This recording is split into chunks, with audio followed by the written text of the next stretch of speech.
to Shoot Time in the Morning with Mitch. Ladies and gentlemen, welcome back to another wonderful episode of Shoot Time in the Morning with Mitch. Hey, how you doing out there? We hope you're doing well. Hope everything is going as planned and decent in your life. We understand that right now is a unique situation. You're spending 5 hours, 6 hours a day in front of the computer watching school. Then you'll probably spend another hour, maybe 2 hours doing homework. And then many of you, I have a sneaking suspicion, are spending another 2 to 3 to 4 hours watching videos on your computer or playing video games on your computer. So, welcome to a little reprieve. We're trying to get you up and moving and get some knowledge about the physical body in our head. Today's muscle of the day is going to be one that everybody tends to crave after, but it serves a purpose. And what is that purpose?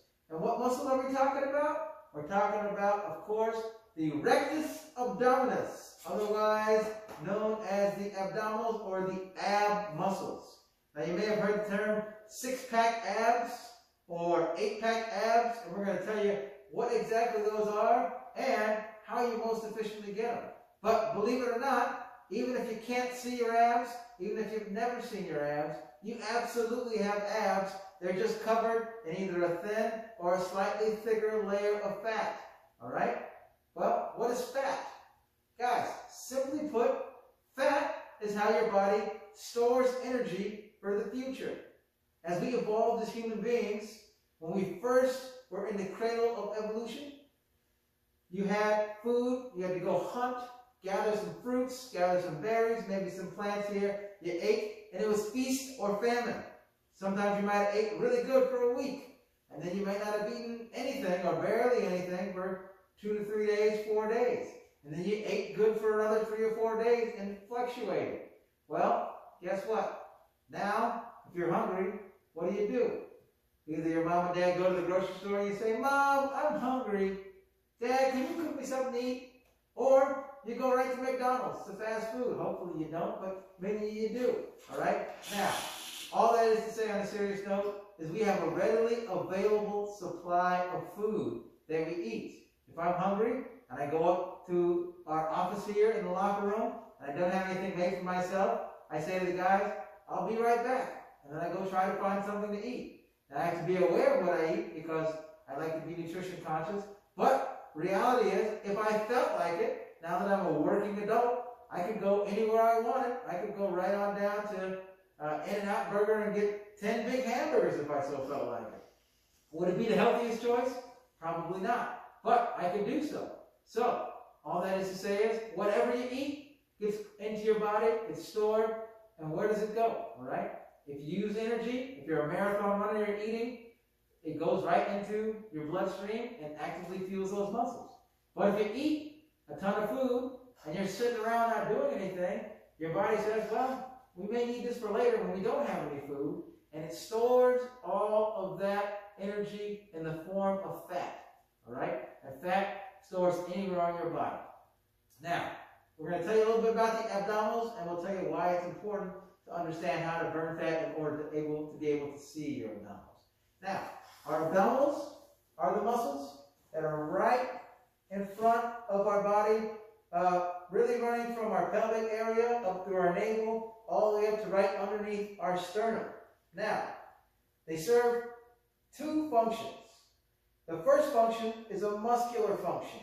All right? Remember, we said that every time that we are utilizing muscular movement, it is to manipulate the body at a joint or series of joints. Well, what muscles or what joints are the abs working? All right? There's no elbow for us to see, or there's no direct joint. But if we use our knowledge of the body, what's this big long thing that runs from the base of our neck all the way down to our coccyx? It's called the spinal cord. The spinal cord is a number of small bones that run all the way up our back. And each one of those is an individual joint that moves slightly. So, the abdominals move all of those joints so that our body can bend over. All right? And there's a muscle group we'll talk about in the future on the back that helps us stand straight. But right now, the abdominal muscles help us bend over at the body. The second function, and another primary function for them, is to be like an armor plate for our body. Now, we know our body has a skeleton, and our skeleton is protective of our vital organs. If you look in the upper area where our body's most important vital organs are, we have a rib cage that comes all the way down and all the way around our body. In there we have our heart, we have our lungs. All right, those are, first and foremost, the most important things that we have. If you stop breathing, what happens? If your heart stops beating, what happens? All right, you're no longer a functioning human being. Now, here's the deal. We have many other vital organs that are in our body that are not protected by the rib cage. So, you have your kidneys in the back here, but right in the front are right protected by that area. You have your liver, you have your stomach, you have your intestinal tract, your gallbladder, your pancreas, and many more. All right? Now, has this ever happened to you, Mr. Warner, when you stand up? Someone comes up and they're talking to their friend and they think they're going to punch them in the stomach. Well, you flex anyway, right? Because that's your body's natural reaction for protecting all those vital organs. So your abdominal muscles are your armor for those vital organs. But they definitely also serve a muscular function, and that is to bend the body at the spinal cord. Also to stabilize your body as you're doing a plethora of different exercises. Now, if you didn't have the ability to stabilize your lower spine, when you went to pick something heavy up, your body would just collapse. All right?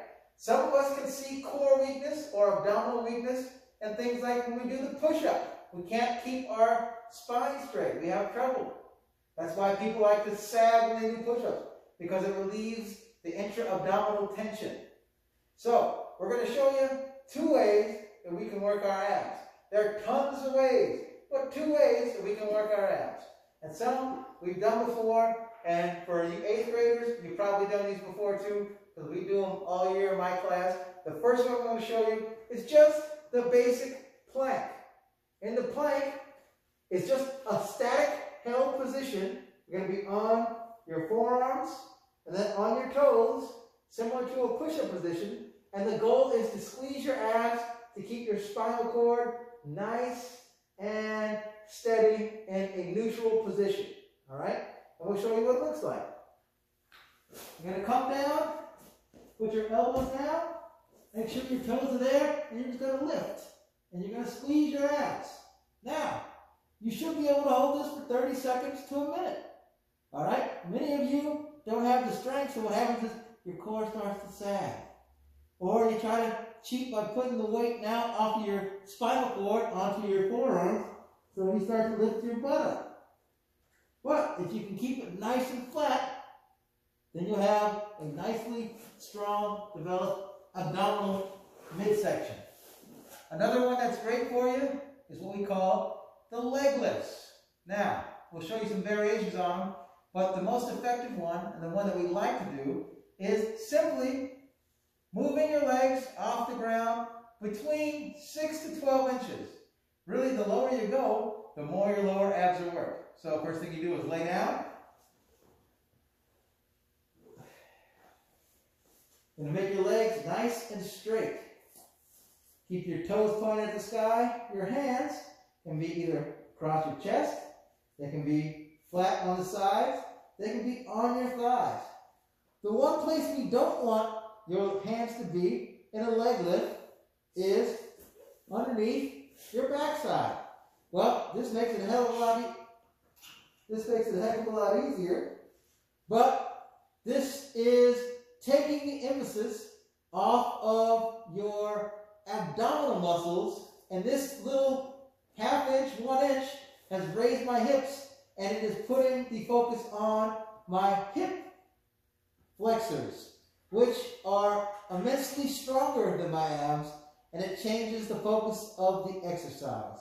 So, what you want to do is keep your hands away from that area, chest, sides, right next to your sides, thighs, even behind your head, feet together.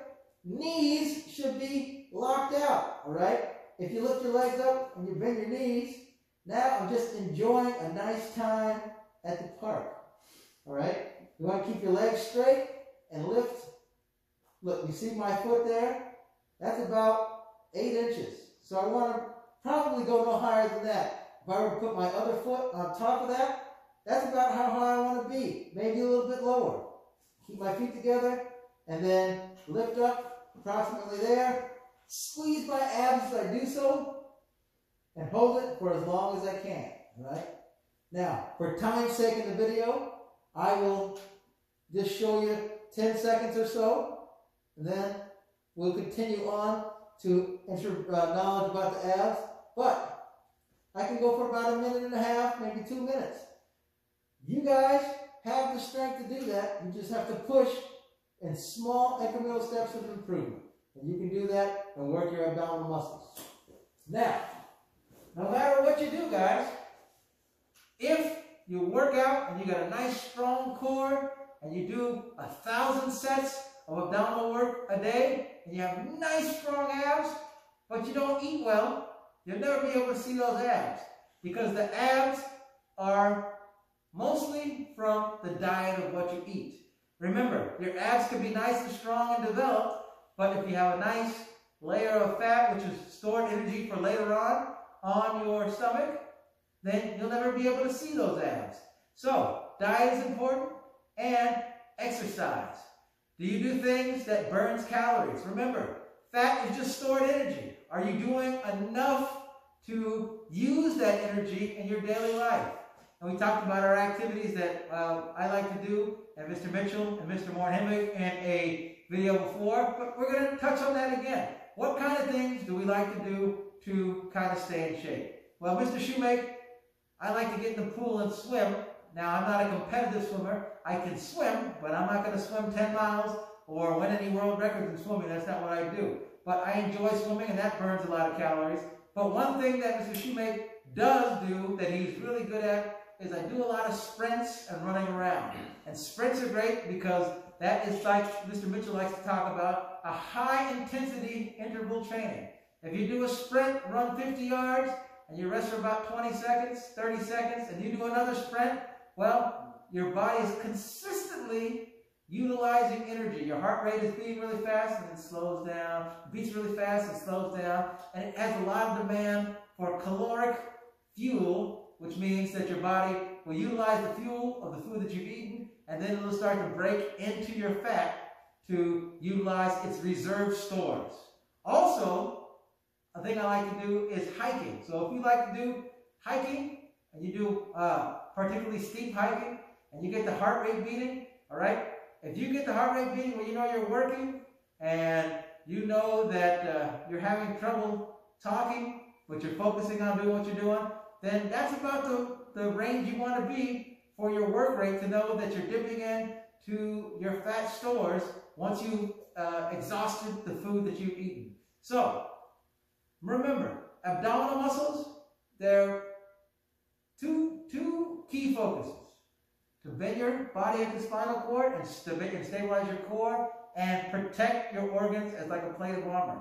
But I'm curious, what do my colleagues do to keep themselves in shape and utilize that fat storage? Yeah, it's funny that you say that, Mr. Shoemake, because I was talking the other day with Mr. Morningway and you, and we were talking about, abs and how hard it is to actually see a six-pack. And I remember that for years upon years upon years, I would work out and do hundreds and hundreds of crunches and leg lifts, but I would eat ridiculously. I would eat pizzas and burritos and all of that beautiful food that, it's just, it tastes so good, but there are so many calories in it that I was fighting a losing battle.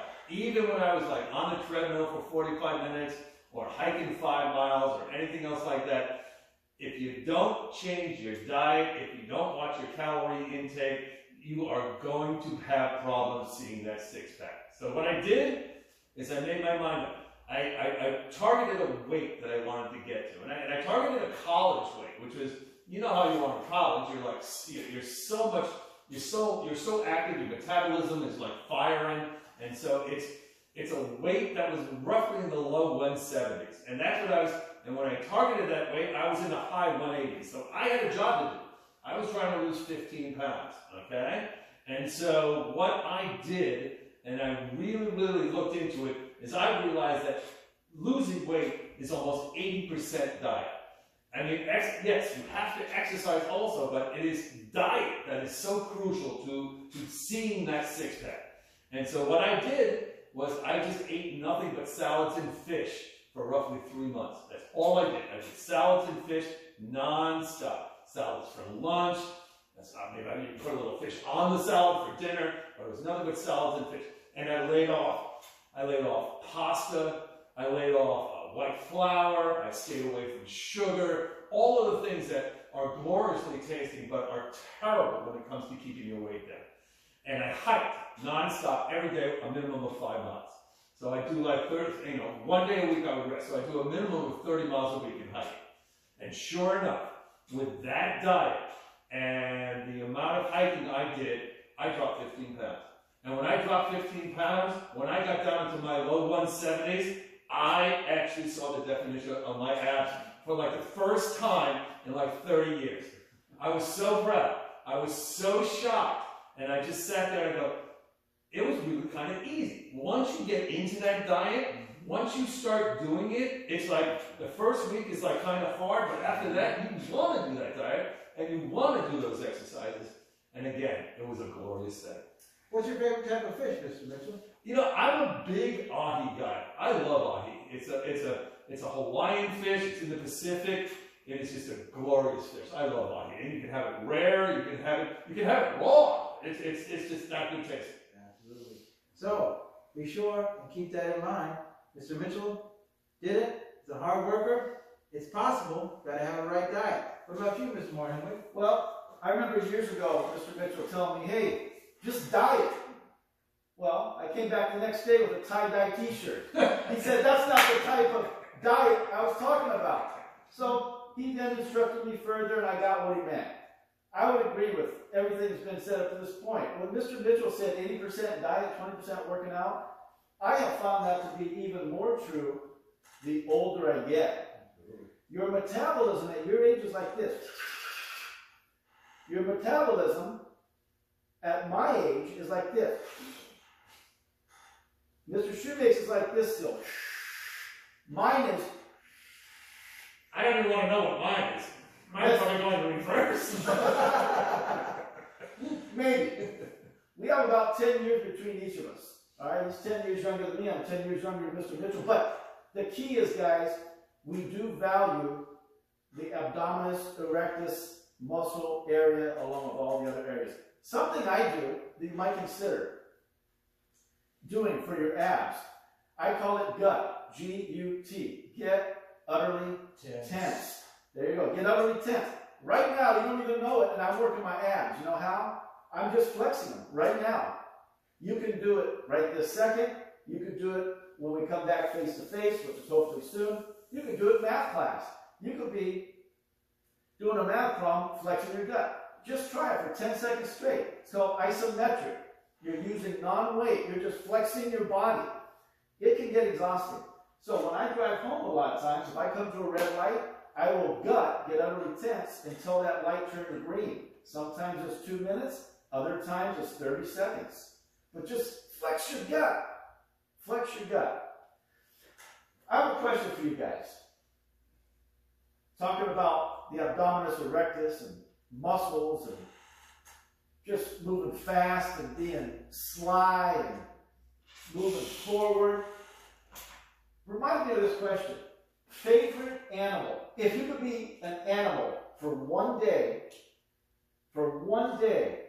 Mr. Mitchell, what animal would you be and why? Well, in the last video, we were mentioning at one point, we were talking about eagles. And I love to have flying dreams. You ever have a flying dream where you're soaring oh, they are the most awesome dreams you've ever had. And once in a blue moon, almost, I'll have one of those eagle soaring dreams where I'm shooting over the treetops in a valley, or I'm going over the Pacific Ocean.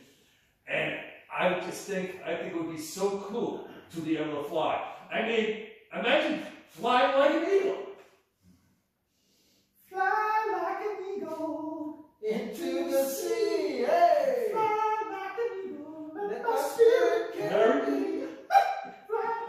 That's the type of eagle you're talking about, right? Absolutely. That's free spirit. Yeah, absolutely. Mr. Shoemaker, how about you? Favorite animal? Why? You could be an animal, Mr. Shoemaker, for one day. What would it be and why? Well, you know, you changed me up there. You kind of bombarded me with that there. My favorite animal, actually, one that I like a lot is I like wolverines and like honey badgers because they're fearless animals. Oh, yeah. But when you ask me what kind of animal I would actually like to be, it's a little different question. So, one thing that I think is unique is that human beings have kind of gone almost everywhere on the planet Earth. But we can't fly and we don't go in the ocean. So I'd love to be able to explore deep down in the bottom ocean. But there's so many scary things down there that I hate to get eaten by something down there. So I think I'd pick an animal that could go deep down into the ocean, but was large enough and aggressive enough to where it wouldn't be a prey, it would be more of a predator. So for this particular question, the way you worded it, I think I'm going to choose a killer whale. I like that. Very cool. Well, let me remind you before I answer that question, you're looking for a square, light purple piece of paper. It's somewhere in the camera shot. Your job is to find it. Find it somewhere. It's in the camera shot. Well, to that question, what animal would I like to be? I think it would be a cheetah. I like the eagle. I like Mr. Shoemaker's idea. Go with, I mean, how deep is the sea? It's about 29,000 feet. How deep is that? If you took the tallest mountain on the planet Earth, what is it? I know Arush knows what it is. It is Mount Everest. All right? Mount Everest is the tallest point on land, period, on anywhere on Earth. And that is 28,000, that's about 5.5 miles high.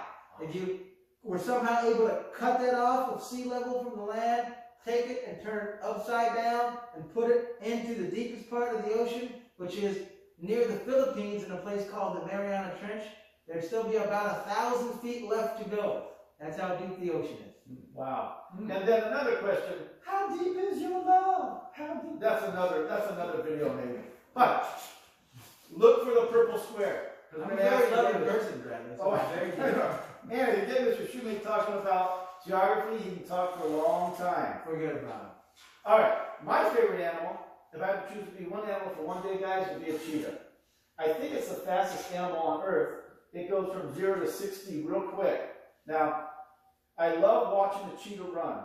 It's just so elegant the way they move, and they're so quick. And the way they attack prey. And that reminds me too, in life, you want to attack your problems.